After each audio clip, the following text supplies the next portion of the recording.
Buenos días, bienvenidos. Vamos a hablar un poquito sobre lo que es la organización secuencial indexada. La idea es ver un poquito cómo funciona este tipo de organización que nosotros podemos tener en nuestros archivos. Vamos a empezar primeramente por definir, pues, qué es esta organización, ¿no? La organización secuencial indexada está formada por registros en los que se encuentra un conjunto de datos que se graban en un fichero secuencialmente llamado área primaria.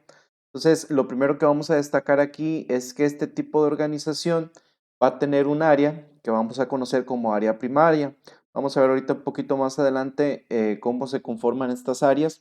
La organización secuencial indexada en realidad cuenta con tres áreas. Entonces, la primera área es la que vamos a conocer como área primaria. Es como nuestra parte principal donde nosotros vamos a estar trabajando. La otra área que va a tener este tipo de organización se llama área de índices.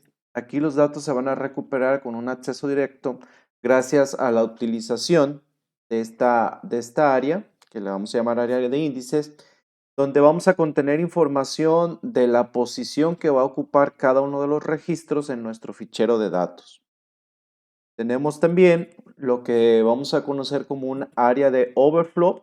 El área de overflow es un área adicional al área primaria donde nosotros vamos a colocar los registros que nosotros vayamos ingresando a nuestro archivo y que ya no estén o que ya no quepan en lo que vamos a conocer como el área primaria.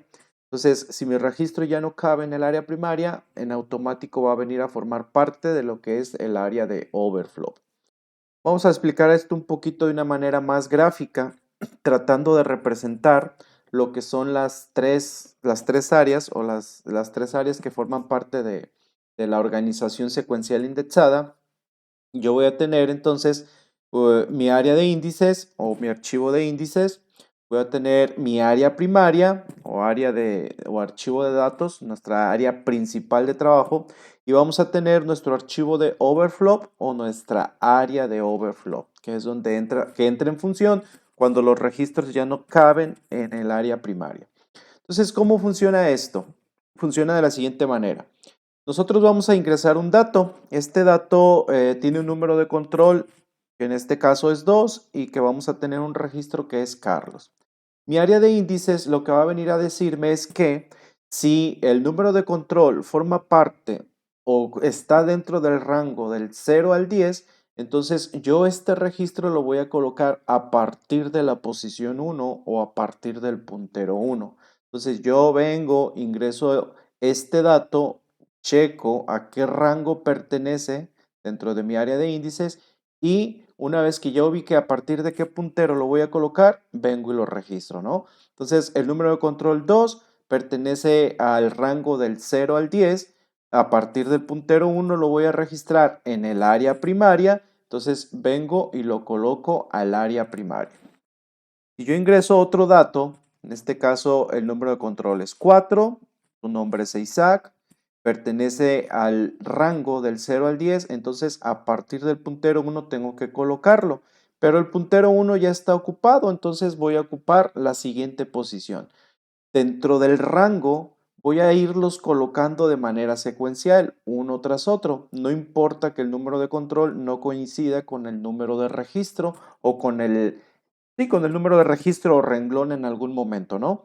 Entonces, secuencialmente se van a ir colocando, pero siempre buscando o cuidando que pertenezcan al rango que está indicando mi área de índice.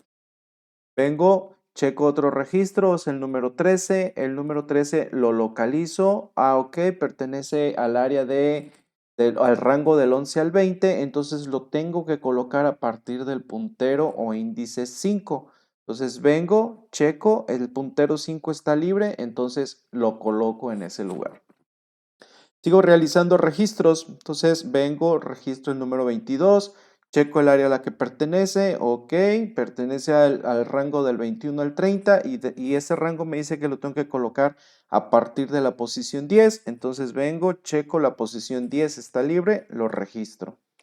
Sigo realizando registros, tengo el número 7, vengo, checo el rango al que pertenece, como el número 1 está ocupado, que es el puntero que me indica, el número 2 está ocupado, entonces en el que sigue voy a realizar el registro. Entonces van a irse colocando de manera secuencial, pero cuidando el rango al que pertenece. Vengo, realizo un nuevo registro, es el número 8, pertenece también al rango del 0 al 10, entonces vengo y lo coloco en la posición que sigue.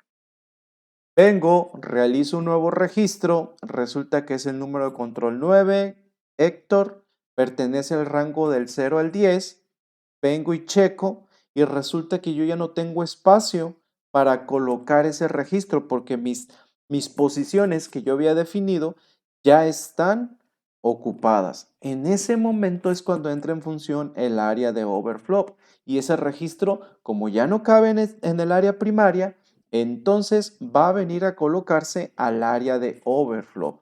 ¿En qué orden? Aquí en esta área de overflow se van a ir colocando de manera secuencial. Aquí ya no vamos a verificar si pertenece a un rango o si no pertenece. Simplemente lo registramos de manera secuencial, uno tras otro. ¿Qué quiere decir esto? Que si yo ingreso otro dato que ya no cabe en el área primaria, entonces va a venir a colocarse en la segunda posición.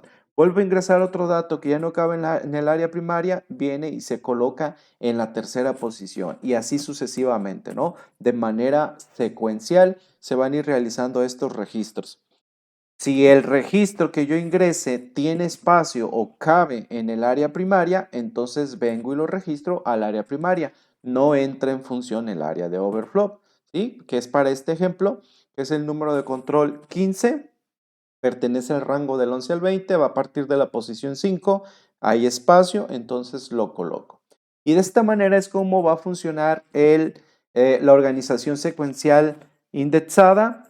Traté aquí un poquito de explicarles gráficamente cómo es que esto funciona. Gracias.